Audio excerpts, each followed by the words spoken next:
अब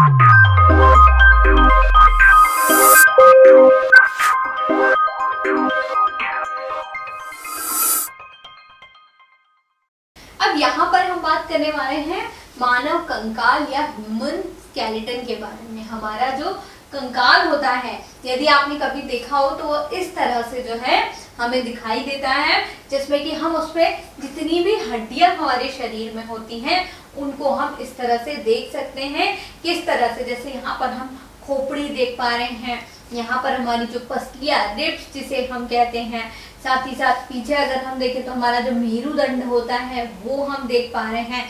इस तरह की हड्डियां, जॉइंट्स, पैरों की उंगलियों की जो हड्डियां होती है, हाथ की जो हड्डियां होती है, सभी जो है वो हम इस स्केलेटन में देख पाते हैं। तो अगर हम देखें तो हमारा जो कंकाल होता है वो अस्थि और उपास्थि से मिलकर के बना होता है। हमने देखा था कि मानव कंकाल जो है वो किससे बनता है? अस्थि और उपास्थि से बनता है।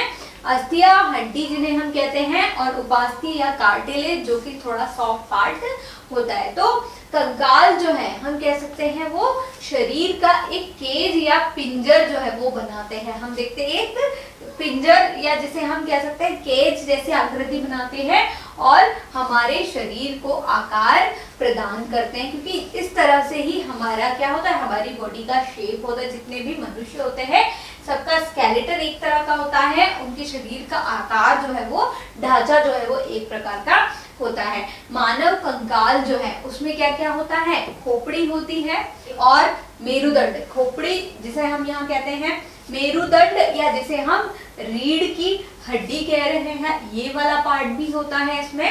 सीने की अस्थियां, ये जिन्हें हम रिब केज कहते हैं, इस तरह से ये होती हैं। साथ में कंधे की और श्रोणि मेखला हम देख रहे हैं। हाथ पांव की अस्थियां जो होती है, इनसे मिलकर के हमारा पूरा की पूरा जो कंकाल है वो बना होता है। अब मान लीजिए किसी दिन गलती से आप कहीं गिर जाते हैं, फिसल जाते हैं, या कई बार हम देखते हैं ना कि हम मस्ती करते रहते हैं, दौड़ते भागते रहते हैं, अचानक हम गिर जाते हैं और गिरने पर हम बहुत ज्यादा जोर से अगर हम गिरते हैं तो उस अवस्था में क्या होता है, हमें बहुत ज्यादा दर्द होता है, हमें बहुत ज्यादा तकलीफ होती है।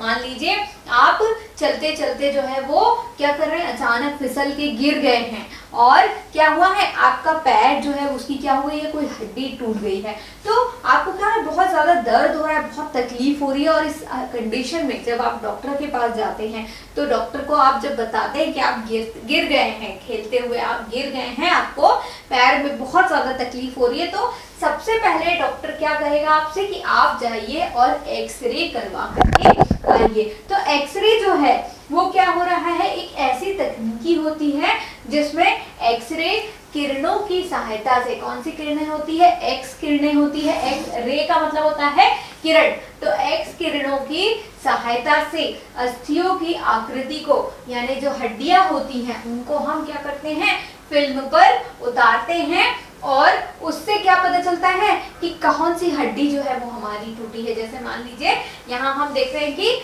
चित्र में हम देख पा रहे हैं कि हड्डी क्या हो गई है, बीच में से टूट गई है। तो ये जो हड्डी टूटी है उसको पता लगाने के लिए हम एक्सरे तकनीक का प्रयोग करते हैं, जिसके द्वारा एक फिल्म जो है उसकी ब्लैक कलर की फिल्म होती है और उसमें किस तरह से जो अंदर आपकी हड्डी का स्ट्रक्चर है वो दिखता है, साथ ही कहाँ पर जो हड्डी टूटी है उसको वहां पर पता करते हैं और फिर उसके ऊपर प्लास्टर बांध करके जो है हमारा इलाज किया जाता है। तो डॉक्टर्स एक्सरे फिल्मों का उपयोग अस्थियों की टूट फूट, क्षति की जानकारी प्राप्त करने में करते हैं। मान लीजिए कि कोई बच्चा जो कि क्या कर रहा है, किसी सीढ़ी से वो कूदने की कोशिश कर रहा है और वो जब वो गिरता है तो वो महसूस करता है कि उसका जो सीधा हाथ है उसमें बहुत ज्यादा दर्द हो रहा है। लेकिन अब जब वो डॉक्टर के पास जाता है तो डॉक्टर ऐसा तो नहीं है कि कहीं भी प्लास्टर बांध देगा, कहीं भी इलाज करेगा। उससे पहले जानना जरूरी होगा कि तुम्हें किस जगह की हड्डी जो है उसमें क्षति हुई है, उसमें टूट फूट हुई है, ताकि उस जगह पर वो ध्यान से क्या करवाएगा, प्लास्टर बनवा पाएगा। तो यहाँ पर हम एक्सरे एक ऐसी तकनीक है, उसके द्वारा हम क्या पता करते हैं, उसके द्वारा हम ये पता करते हैं कि हमारे शरीर के किस हिस्से में, किस हड्डी में जो है वो क्षति हुई है, नुकसान हुआ है, और फिर उसके बाद में हम क्या करवा पाते हैं, अपना इलाज वहां पर करवा पाते हैं। तो अभी तक के हमने संधियों के बारे में जाना, हमारे शरीर का जो कंकाल होता है उसके बारे में जाना। अब हम जानेंगे हमारे शरीर की कुछ अस्थियों के बारे में, जो कि मिल करके क्या करती हैं, हमारे शरीर का एक ढांचा जो है वो बनाती है। जिसमें हम सबसे पहले बात करने वाले हैं पसली पिंजर, या जिसे हम रिब केज भी कहते हैं। पसलियां होती है हमारी बॉडी में जो क्या कर रही हैं, एक केज के रूप में क्या कर रही हैं, एक ढांचा जो है बना रही हैं। देखते क्या होता है कि जो वक्ष की अस्थियां होती हैं, हमारे वक्ष की जो अस्थियां होती है, हम अपने सीने में यदि महसूस करें तो नीचे क्या होती हैं, इस तरह की अस्थियां जो है कैसे होती है, एक केज के रूप में जो है यहाँ पर हम देखते हैं कि निर्माण करती है। ये सभी जो होती है इन्हें हम क्या कहते हैं, हमारी पसलियां कहते हैं, जो कि क्या करेंगे, इसके अंदर जो है कुछ अंगों को क्या करती हैं, वो महफूज रखती है।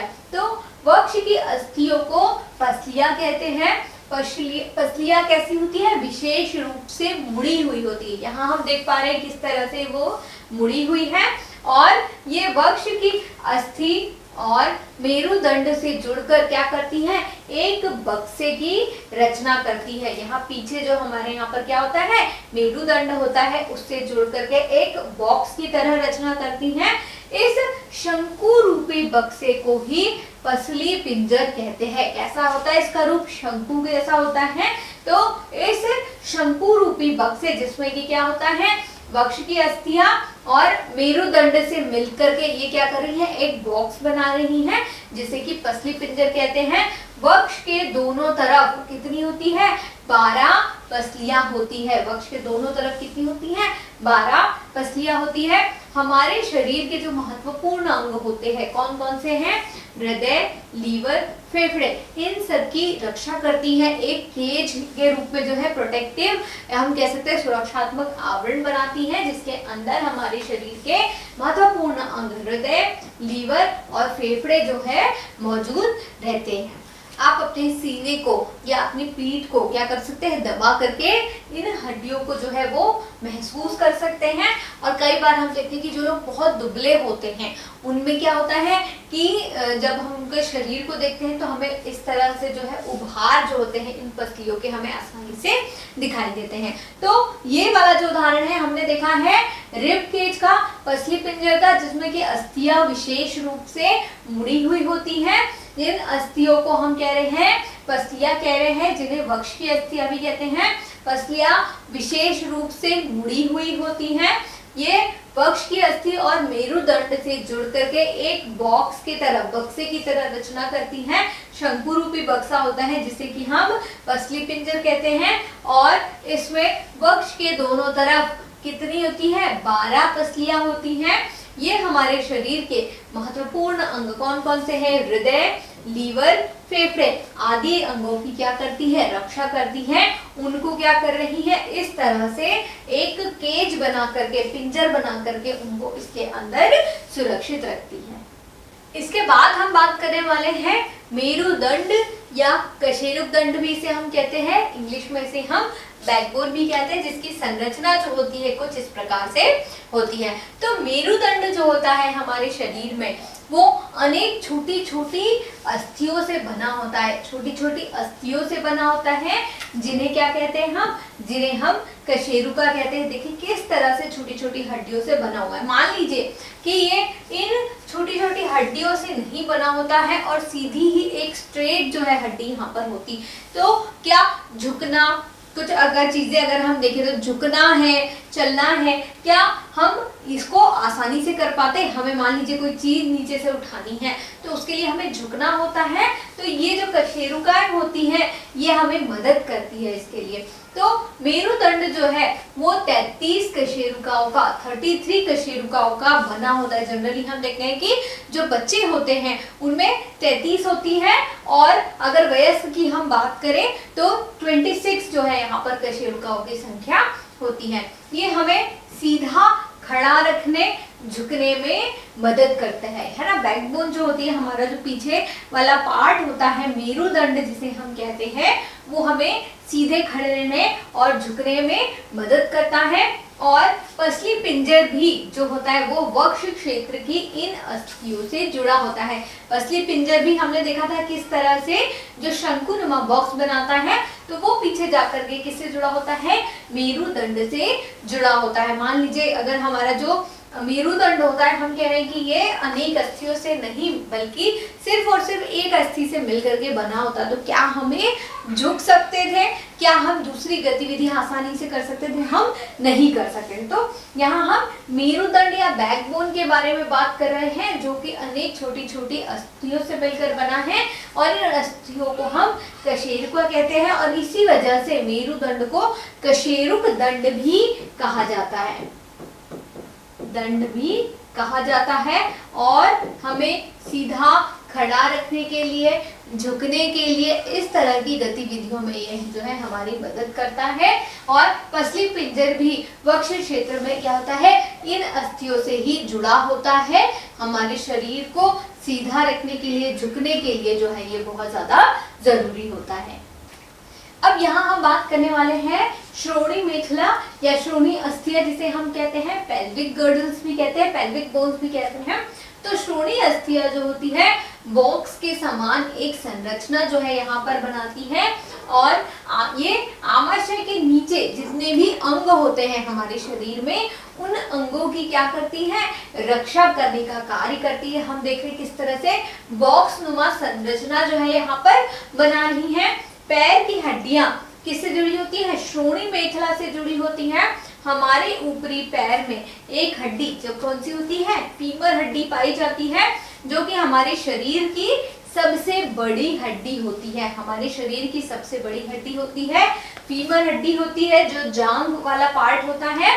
यहाँ पर हम कह सकते हैं कि श्रोणी मेखला से ये जुड़ी होती है, जो सबसे बड़ी हड्डी होती है। और निचले पैर में दो हड्डियां, टिबिया और फिबुला पाई जाती है। हमारे शरीर में अगर हम निचले भाग की बात करें, कमर से नीचे वाला जो पार्ट है उसकी बात करें, तो उसमें श्रोणी अस्थियां जो होती है एक बॉक्स के समान संरचना हम दिखा रहे हैं, जो कि आमाशय के नीचे हम देख पा रहे हैं पाई जाती है।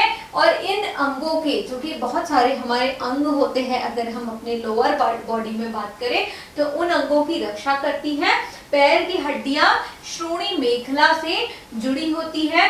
हमारे ऊपरी पैर में एक हड्डी जो है फीमर हड्डी पाई जाती है, हमारे शरीर की सबसे बड़ी हड्डी होती है।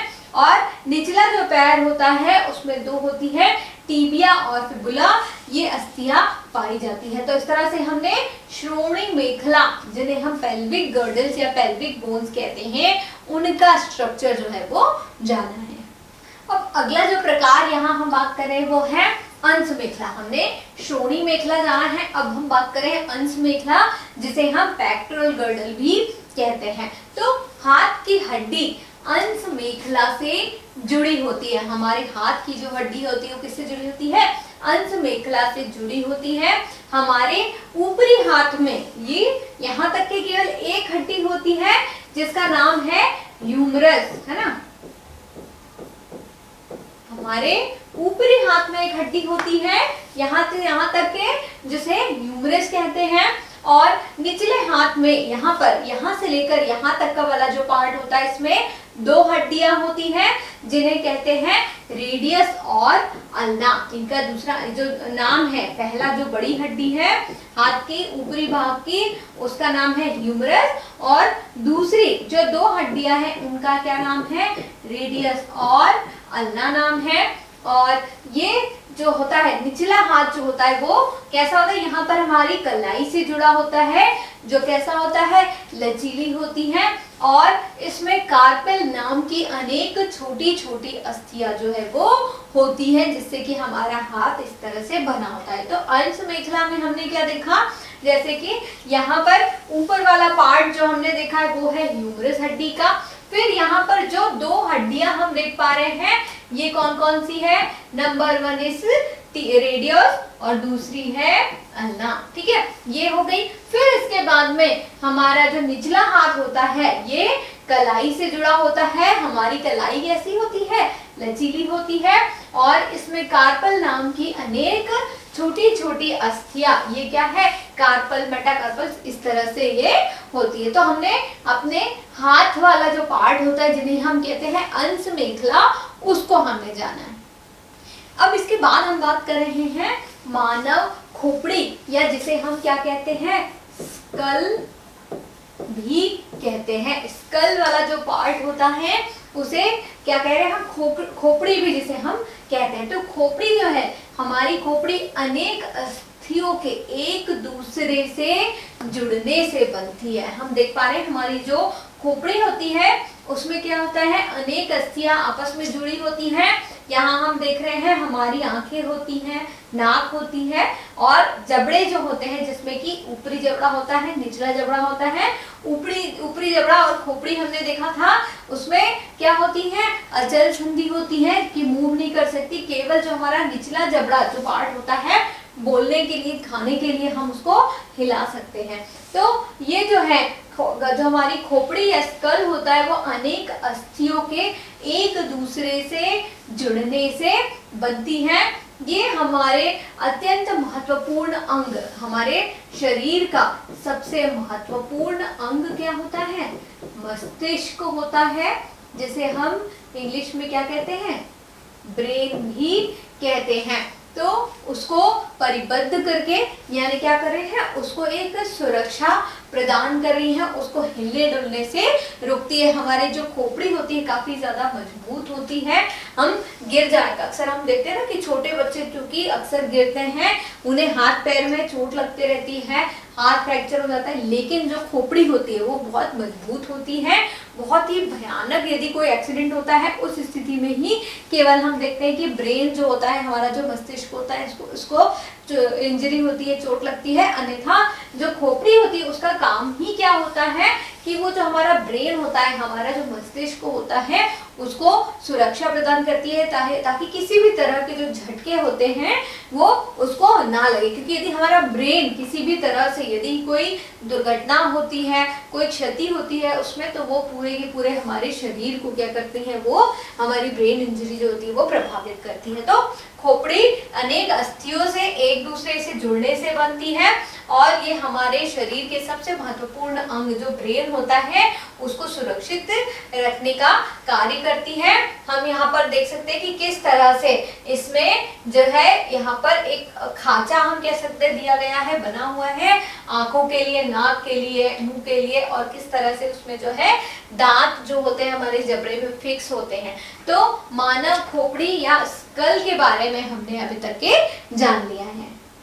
अब यहाँ पे हम बात करने वाले हैं उपास्थि या कार्टिलेज के बारे में। हम पहले ही जान चुके हैं कि हमारा जो शरीर होता है, या हमारा अगर हम कंकाल की बात करें तो वो किन दो चीजों से मिलकर के बना होता है, किन दो अंगों से मिलकर के बना होता है? वो होता है अस्थि और उपास्थि से मिलकर के बना होता है। हम अस्थियों के बारे में जान चुके हैं, बहुत सारी अस्थियों के एग्जाम्पल जान चुके हैं।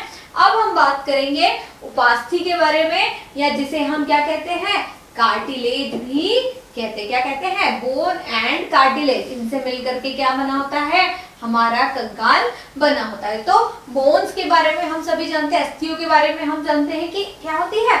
जैसे आप अपने हाथ को इस तरह से दबा के देखिए, आप उंगलियों को यहाँ दबा करके देखिए, जहाँ पर अस्थियां होती हैं उन पार्ट्स में क्या होता है कि वो हड्डियां होती है, वहां पर अस्थियां होती है और वो कैसी होती है? कठोर होती है। लेकिन यहाँ हम कार्टिलेज की बात कर रहे हैं, तो उसके लिए आप अपने कान को इस तरह से छू करके देखिए। देखिए कान को आप देखेंगे, क्या किसी तरह की कोई हड्डी आपको महसूस हुई है? क्या नहीं हुई है। इसे हम आसानी से मोड़ भी सकते हैं। तो कार्टिलेज क्या होता है कि कंकाल के अतिरिक्त वह भाग जो हड्डियों जितना कठोर नहीं होता है, हड्डियों जितना कठोर नहीं होता है। ठीक है, हम अगर अपने हाथ को इस तरह दबाएंगे तो हमें यहाँ कठोरता जो है वो महसूस होगी।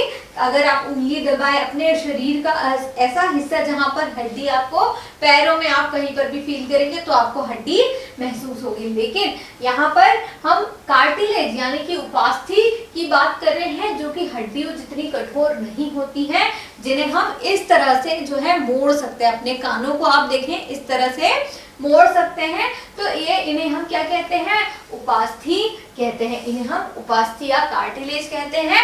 और हमारे शरीर में जो संधियां होती हैं, संधियों के बारे में हमने जाना था। संधि जॉइंट्स जिन्हें हमने कहा था, अलग अलग प्रकार के जॉइंट्स पढ़े थे, या जोड़ जिन्हें हम कहते हैं, हमने अलग अलग प्रकार के जोड़ पढ़े थे ना। कौन से पढ़े थे? कंदुक खलिका संधि पढ़ी थी हमने, हिंज संधि पढ़ी थी।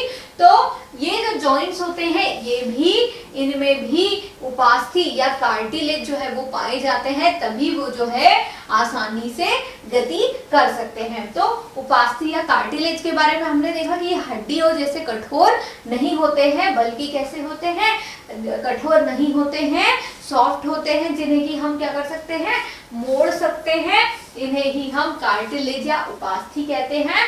शरीर की संधियों में भी उपास्थि ही या कार्टिलेज ही पाया जाता है, और इसी कार्टिलेज और बोन यानी कि अस्थि और उपास्थि से मिलकर के हमारा कंकाल जो है वो बनता है। अब यहाँ पर हम अपने कान का ये वाला हिस्सा, निचला वाला जो पार्ट होता है, ये वाला जो हिस्सा होता है, इसे हम क्या कहते हैं?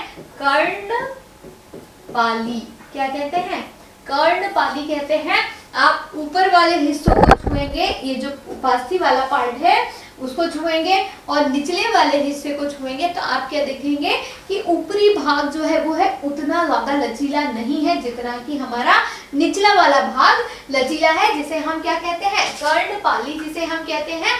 तो ये जो पार्ट होता है हमारे बॉडी में, अगर हम कान देखें तो सबसे अच्छा उदाहरण ये हमारे कार्टिलेज का है, और शरीर की संधियां जो होती है उनमें भी ये उपास्थि जो है वो पाई जाती है। तो हमने अभी तक के हमने क्या क्या देखा कि हमारा जो शरीर होता है उसमें क्या क्या होता है? हमारे शरीर में अस्थियां होती हैं,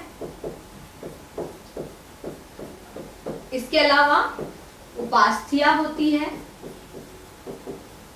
और संधियां होती हैं, जिनसे मिल करके क्या होता है? हमारा शरीर बना होता है। और सबसे खास बात यह है कि ये हमारे शरीर को गति करने में सहायता प्रदान करते हैं। अस्थियां, उपास्थियां, संधियां मिल करके हमारे शरीर को गति करने में मदद करते हैं। अब हम यहाँ पे बात करने वाले हैं हमारे शरीर में गति जो होती है वो किस तरह से होती है। और इनके अलावा अभी हमने देखा था कि अस्थियां है, उपास्थियां है, संधियां है, ये सभी मददगार होते हैं। लेकिन एक बहुत ही महत्वपूर्ण चीज हम यहाँ पे बात करेंगे, वो होती है हमारे शरीर की पेशियां। ठीक है, पेशियों के बारे में हम बात करेंगे कि किस तरह से गति में सहायक होती है। तो हड्डियों को गति करने में कौन सहायता करती है? हमारी मांसपेशियां, पेशियां जिन्हें हम कहते हैं। तो हड्डियां जो होती हैं जब वो गति करती हैं तो उसके साथ साथ में मांसपेशियां भी क्या करती है? उनकी सहायता करती है। देखते हैं किस तरह से। तो पेशियों में दो प्रक्रियाएं होती हैं, संकुचन और शिथिलन। कौन कौन सी होती है? पहला होता है संकुचन। संकुचन नाम से ही स्पष्ट है कि कोई चीज क्या हो रही है? एक जगह पर इकट्ठी हो रही है। और शिथिलन यानी कि क्या हो रही है? फिर से वापस वो इकट्ठी जो हुई थी चीजें वो क्या हो रही है? वापस रिलैक्स हो रही है, फैल रही है। तो हमारी जो पेशियां होती हैं उनमें क्या होता है? संकुचन और शिथिलन होता है। इस प्रक्रिया के द्वारा उनमें गति होती है। तो पेशियों में संकुचन और शिथिलन के द्वारा हड्डियों में गति होती है। संकुचन की अवस्था में पेशी कैसी हो जाती है? छोटी और कठोर और मोटी हो जाती है। कैसी हो जाती है? इसमें जब पेशियां इकट्ठी होती हैं तो हम देखते हैं कि उसकी लंबाई में कमी होती है, छोटी हो जाती है, थोड़ी कठोर हमें महसूस होती है, मोटी हो जाती है। जैसे हम यहाँ पर जो पहला पिक्चर देख रहे हैं, इसमें हम क्या करते हैं? जब हाथ को इस तरह से यहाँ लाते हैं तो हम देखते हैं कि हमारी यहाँ की पेशियां संकुचित हो जाती है, इकट्ठी हो जाती है। इस तरह का उभार जो है हमें यहाँ पर दिखाई देता है। और यहाँ पर क्या है, गति हो रही है, तो यहाँ पर गति प्रदान करने के लिए, अस्थियों को गति प्रदान करने के लिए दो पेशियां क्या करती है, संयुक्त रूप से कार्य करती है। पहले संकुचन होता है और बाद में जब हम क्या करते हैं, उसको वापस उसकी पुरानी अवस्था में लाते हैं इस तरह से। तो ये पेशियां जो कि इस तरह से इकट्ठी हुई थी वो वापस अपनी पुरानी अवस्था में आ जाती है, यानी कि शिथिल हो जाती है। तो जब दो पेशियों में से कोई एक पेशी क्या होती है, सिकुड़ती है, तो अस्थि जो है उस दिशा में खिंच जाती है। हमने क्या देखा कि जो पेशियां हो रही है क्या हो रही है, सिकुड़ रही है। तो यहाँ पर इस अवस्था में क्या हो रही है कि अस्थि इस दिशा में खिंच आ रही है और दूसरी पेशी कैसी हो जाती है, शिथिल हो जाती है। अस्थि को विपरीत दिशा में गति करने के लिए अब शिथिल पेशी जो है वो सिकुड़कर क्या हो जाती है, अस्थि को अपनी पूर्व स्थिति में लेकर के आती है और पहली पेशी जो है वो शिथिल हो जाती है। तो हमने यहाँ पे अगर हम देखें बिल्कुल आसान शब्दों में कि हम जब गति करते हैं तब अगर मान लीजिए हम अपने हाथ को इस तरह से कर रहे हैं तो यहाँ पर पहले संकुचन होगा और वापस आने पर क्या होगा, शिथिलन हो जाएगा। तो इस तरह से संकुचन और शिथिलन की प्रक्रिया के द्वारा हमारी जो अस्थियां होती हैं उनको कौन सहायता करती है, हमारी मांसपेशियां जो है वो सहायता करती हैं और उसी के द्वारा हमारे शरीर की कई प्रकार की जो गतियां होती हैं वो पॉसिबल होती हैं।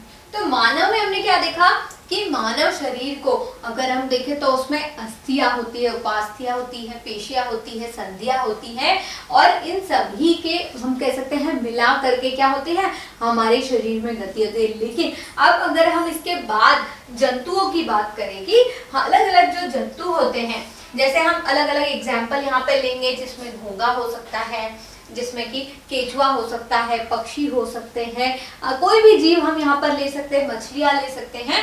तो इन सभी में जो गति होती है क्या वो सभी में एक ही तरह की होती है, क्या मानव की तरह होती है, क्या नहीं। हमारे पास तो जैसे हाथ होते हैं, पैर होते हैं, उसके द्वारा हम गति करते हैं। लेकिन जैसे हम केचुए की बात करें, घोंघे की बात करें, पक्षियों की बात करें तो इन सभी में क्या होता है, अलग अलग प्रकार से गति होती है। तो हम यहाँ पर जंतुओं की चाल के बारे में जानेंगे जिसमें हम एक एक करके क्या करेंगे, अलग अलग जीव जो है उनका उदाहरण लेकर के जानेंगे कि उनमें जो है वो उनकी चाल या उनकी जो गति होती है वो किस प्रकार की होती है।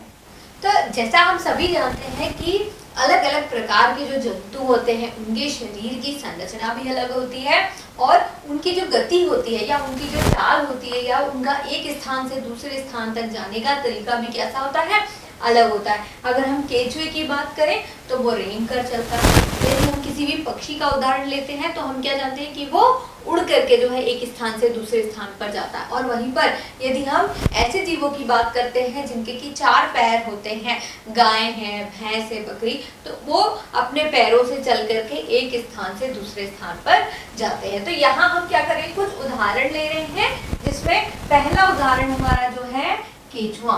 ठीक है, केचुआ आप सभी ने देखा होगा, बारिश के मौसम में हम अक्सर देखते हैं कि केचुए जो है हमें दिखाई देते हैं। तो ये जो केचुआ होता है इसके शरीर को यदि आप कभी देखते हैं तो उसका जो शरीर होता है वो कैसा होता है, उसमें कोई भी अस्थि नहीं होती है और उसमें ऐसा लगता है कि एक दूसरे से सटा कर रखे गए क्या है, छल्ले जो है ना, रिंग्स के फॉर्म में हम देखते हैं कि वो उसका शरीर जो है दिखाई देता है। ऐसा लगता है कि छल्ले जो है, छोटे छोटे छल्ले हम यहाँ इस तरह से देख सकते हैं।